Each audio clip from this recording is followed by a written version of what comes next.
అందరికీ హాయ్. ఇవాళ రీడింగ్ ఏంటి అని అంటే, మీ పర్సన్ అంటే మీ మనసులో ఉన్న పర్సన్కి మీ మీద ఇప్పుడు ప్రస్తుతం ఎలాంటి ఫీలింగ్స్ ఉన్నాయి. So current feelings of your person on your mind. Universe please give me accurate reading universe. And ఇది టైమ్లెస్ రీడింగ్ అండి. సో మీరు ఈ రీడింగ్ని ఎప్పుడు చూసినా అంటే ఈ రీడింగ్ మీ కళ్ళ ముందుకి ఎప్పుడు వచ్చినా అప్పుడు మీకు రెజనేట్ అవుతుంది అని అంటే అది మీకనే అర్థం. నేను పోస్ట్ చేసిన వెంటనే మాత్రమే చూడాలి, అప్పుడే రెజనేట్ అవుతుందని ఏం కాదు. ఎప్పుడైనా రెజనేట్ అయితే తీసుకోవచ్చు. Universe please give me accurate reading universe. And ఇది అందరికీ రెజనేట్ అవ్వదండి, ఎందుకంటే జనరల్ రీడింగ్ కాబట్టి మీకు రెజనేట్ అయింది మాత్రమే తీసుకొని మిగతాది ఇగ్నోర్ చేయొచ్చు.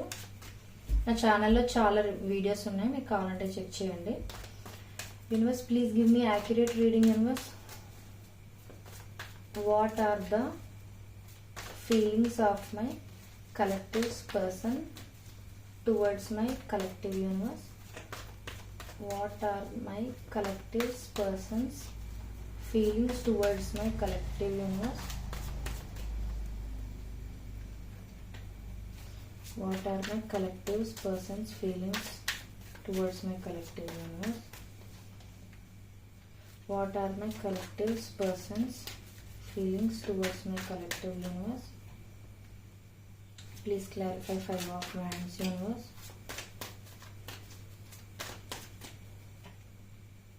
Please clarify Temperance universe.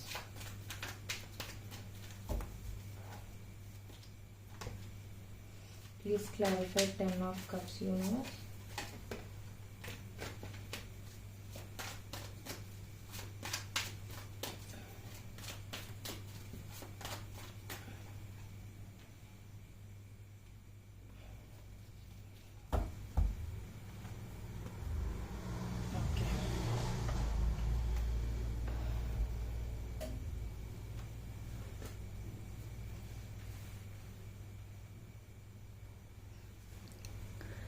Okay, me person యొక్క ఫీలింగ్స్ ఏంటి అని అంటే మీ మీద ప్రస్తుతానికి వాళ్ళైతే యాక్చువల్గా చాలా లోన్లీగా లాస్ట్గా ఫీల్ అవుతున్నారండి. అంటే ఒకవేళ మీరు సెపరేషన్లో కానీ లాంగ్ డిస్టెన్స్లో కానీ ఉంటుంటే వాళ్ళు ఏంటంటే మీతో ఉన్న ఆ సాఫ్ట్ బాండ్ అనేది వాళ్ళు మిస్ అవుతున్నారు అనమాట.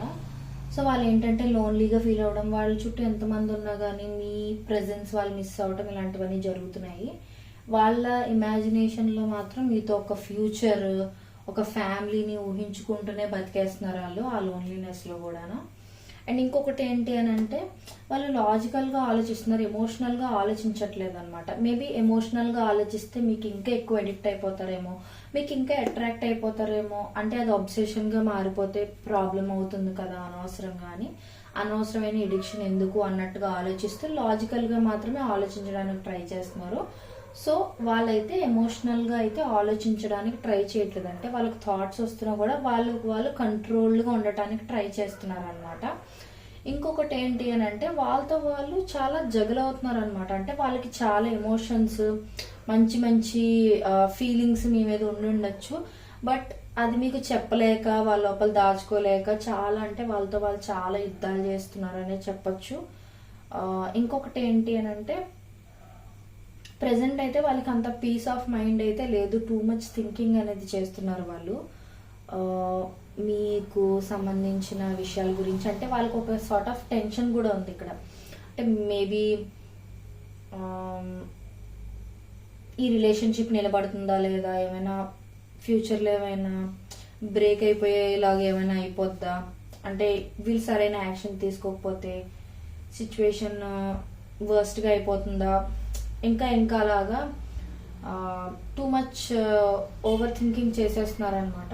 వాళ్ళకైతే మీకు ప్రస్తుతానికి ఒక చిన్న ఆఫర్, అంటే ఒకవేళ మీరు కానీ సెపరేషన్లో కానీ ఉండుంటే చిన్న ఆఫర్ అంటే ఒక చిన్న మెసేజ్ కానీ, ఒక కొంతసేపు కాల్ చేసి మాట్లాడటం కానీ, లేకపోతే బయట ఎక్కడైనా కొంతసేపు అలా మీట్ అయ్యి కొంచెం నవ్వుకుంటూ అలా ప్రశాంతంగా మాట్లాడుకోవాలని కానీ, అలా కొంచెం వాళ్ళకి మీ మీద ఉన్న ఆ స్పెషల్ బాండ్ని ఏదో ఒక కైండ్ ఆఫ్ ఇదిలో ఆఫర్ చెయ్యాలి అని వాళ్ళు అనుకుంటున్నారు అనమాట. బట్ వాళ్ళు ఎంత ఆఫర్ చేయాలి అని అనుకున్నా ప్రస్తుతం అయితే వాళ్ళున్న సిచ్యువేషన్లోని అటా ఇటా అంటే అలా చేస్తే అలా చేస్తే ఏమవుతుంది అని ఒక సైడ్ ఆలోచిస్తున్నారు. ఇంకొకటేమో ఇప్పుడప్పుడే కాదు, నేను ఇంకా సెటిల్ అవ్వాలి, లేదు అని అంటే వాళ్ళ లైఫ్లో వాళ్ళు డీల్ చేయాల్సిన విషయాలు కూడా ఇంకే రెస్పాన్సిబిలిటీస్ ఉండటం కానీ అలా కూడా ఏమైనా అయి ఉండొచ్చు. సో అందుకని ఏంటంటే ప్రస్తుతం గార్డెడ్ అప్ అయిపోవడమే మంచిది అని. ఇంకొకటి ఏంటి అని అంటే రీసెంట్గా వాళ్ళకి మీ గురించి ఏదైనా న్యూస్ తెలియడం కానీ, లేకపోతే మీ గురించి వాళ్ళు ఏదైనా సడన్ రియలైజేషన్కి రావటం లాంటిది కానీ ఏదైనా జరిగి ఉండొచ్చు. దానివల్ల వాళ్ళు ఏంటంటే ఇంకా గార్డెడ్ అప్ అయిపోతున్నారు అనమాట. ఇంకొకటి ఏంటంటే మీరు కానీ మూవ్ ఆన్ అయిపోయారేమో అని కూడా మీ పర్సన్ చాలా టెన్షన్గా ఫీల్ అవుతున్నారు అనమాట. అంటే మీ గురించి రీసెంట్గా ఏదైనా న్యూస్ తెలిసి ఉంటే వాళ్ళలో ఇంకా టెన్షన్ అనేది పెరిగిపోతుంది. ఆల్రెడీ నేను చెప్పాను వాళ్ళతో వాళ్ళు చాలా యుద్ధాలే చేస్తున్నారు మీ గురించి ఎక్కువ ఆలోచిస్తూ ఉండడం వల్ల అని. కానీ ఆ యుద్ధాలకి మించి వాళ్ళకి ఏదో టెన్షన్ పట్టుకుంది అనమాట. మేబీ మీరు మూవ్ ఆన్ అయిపోతే ఏంటి పరిస్థితి అన్నట్టుగా కూడా ఆలోచిస్తున్నారు. సో వాళ్ళు ఏంటంటే ప్రస్తుతం ఇప్పుడు ఒకవేళ ఆల్రెడీ మీరు మూవ్ ఆన్ అయిపోయారు అనుకోండి, వాళ్ళు మీ దగ్గరకు వచ్చి ఏదైనా ఆఫర్ చేయాలని అనుకున్నా మీ ఇద్దరి మధ్య ఉన్న ఆ కొంచెం బాండ్ కూడా అనవసరంగా నెగిటివ్గా బ్రేక్ అయిపోవడం లాంటిది ఏమైనా జరగడం లాంటిది ఏదైనా అవుతుందేమో అని ఆలోచించడం అనమాట. సో అందుకని వాళ్ళు ఇంకెప్పుడు ప్రస్తుతం అయితే ఆలోచించడం, ఆ ఇమాజినరీ వరల్డ్లో బతికేయడం ఇలాంటిదే చేస్తున్నారు. అండ్ వన్స్ వాళ్ళు వాళ్ళ లైఫ్లో జరుగుతున్న సిచ్యువేషన్స్ అన్నిటిని డీల్ చేసుకుంటే వాళ్ళు ఖచ్చితంగా మీకైతే ఒక స్టేబుల్ ఆఫర్ అయితే ఇవ్వాలి అని అనుకుంటున్నారండి. ఎందుకనంటే స్టేబుల్ ఆఫర్ అని అనగానే ఏంటంటే ఒక కమిట్మెంట్ కానీ, ఒక మ్యారేజ్ ప్రపోజల్ కానీ ఇలాంటిది ఏమైనా ఖచ్చితంగా ఇవ్వాలని అయితే వాళ్ళ మనసులో ఉంది. కాకపోతే ఏంటంటే వాళ్ళకి ఫినాన్షియల్ ప్రాబ్లమ్స్ కానీ, ఫ్యామిలీ రెస్పాన్సిబిలిటీస్ కానీ ఏమైనా ఎక్కువ ఉండుండొచ్చు. సో అవన్నీ డీల్ చేసుకుని, లేదు అని అంటే వాళ్ళు అనుకునేవి సాధించాలని అనుకోవడం, ఎక్కడ ఇప్పుడు రిలేషన్షిప్స్లోకి అవి వస్తే వాళ్ళు అనవసరంగా డిస్టర్బ్ అయిపోతారేమో అని ఇప్పుడు ప్రస్తుతానికి ఈ రిలేషన్షిప్స్ అవి పక్కన పెడదాం, ప్రస్తుతం ఫోకస్ చేద్దాం వేరే విషయాల మీద అన్నట్టుగా. సో ఏంటంటే వాళ్ళకున్న ప్రాబ్లమ్స్ ముందు క్లియర్ చేసుకుంటే ఒక వే క్లియర్ అయిపోద్ది. అప్పుడు మీకు వాళ్ళు అనుకుంటున్న ఆఫర్ అయితే ఇవ్వగలరు. అప్పుడు మీకు కావాల్సినవన్నీ వాళ్ళు మీ లైఫ్లో ఇవ్వగలరు అన్నట్టుగా వాళ్ళు ఫీల్ అవుతున్నారు. సో కరెంట్ ఫీలింగ్స్ అయితే ఇవ్వండి. మనం కొన్ని లవ్ మెసేజెస్ కూడా తీద్దాం మీ పర్సన్ నుంచి. Universe please give me accurate reading. Universe, what my collectives person wants to tell to my collective universe. What my collective person wants to tell to my collective universe. What my collective person wants to tell to my collective universe. So ఇక్కడ ఏంటంటే I am stuck in visions of us together. Yeah, this is resonating very well. నేను already చెప్పే వాళ్ళు ఒక కలల లోకంలో బ్రతికేస్తున్నారు isolation ఉన్నా కూడా.